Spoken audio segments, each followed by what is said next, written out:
जागतिक आदिवासी दिन मराठी निबंध. जागतिक आदिवासी दिवस दरवर्षी 9 ऑगस्ट रोजी जगभरात साजरा केला जातो. हा दिवस आदिवासी समूहाचे हक्क, संस्कृती, परंपरा आणि ओळख यांच्याबद्दल जागरूकता निर्माण करण्यासाठी समर्पित आहे. 1994 पासून संयुक्त राष्ट्रसंघाच्या घोषणेनुसार हा दिवस साजरा केला जातो. या दिवसाची सुरुवात 1982 मध्ये संयुक्त राष्ट्रसंघाच्या आदिवासी कार्यकारी गटाच्या पहिल्या बैठकीपासून झाली. 2007 मध्ये संयुक्त राष्ट्रसंघाने आदिवासी लोकांच्या हक्कावरील घोषणापत्र स्वीकारले, ज्यामुळे या दिवसाचे महत्त्व आणखीन वाढले.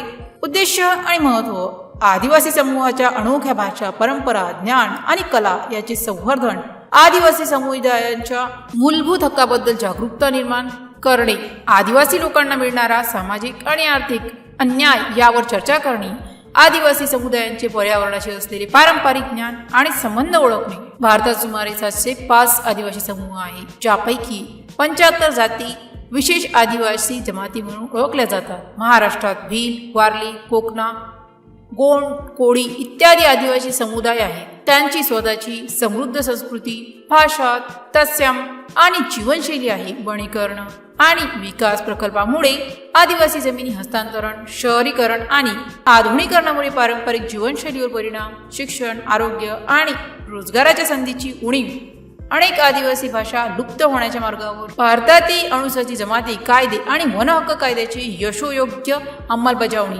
आदिवासी समुदायांसाठी विशेष शैक्षणिक आणि कौशल्य विकास कार्यक्रम, आदिवासी भाषा, परंपरागत आणि ज्ञान यांचे रेकॉर्डिंग आणि संरक्षण, आदिवासी महिला आणि युवकांसाठी स्वयंरोजगाराच्या संधी निर्माण करणे.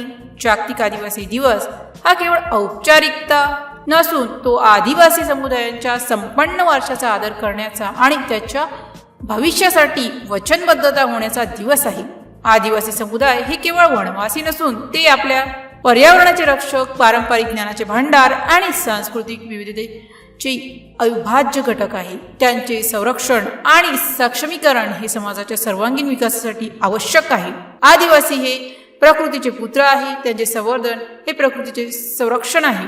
जर या पोस्टशी संबंधित काही गोंधळ असेल किंवा आपल्याला अशा कोणत्याही विषयाची माहिती हवी असेल तर कृपया खालील दिलेल्या कमेंट बॉक्सद्वारे आपले प्रश्न आम्हाला विचारू शकता. या पोस्टशी संबंधित आणखीन काही प्रश्न असतील आपण आम्हाला ते देखील सांगू शकता की आम्ही त्या समस्या नक्कीच सोडवू.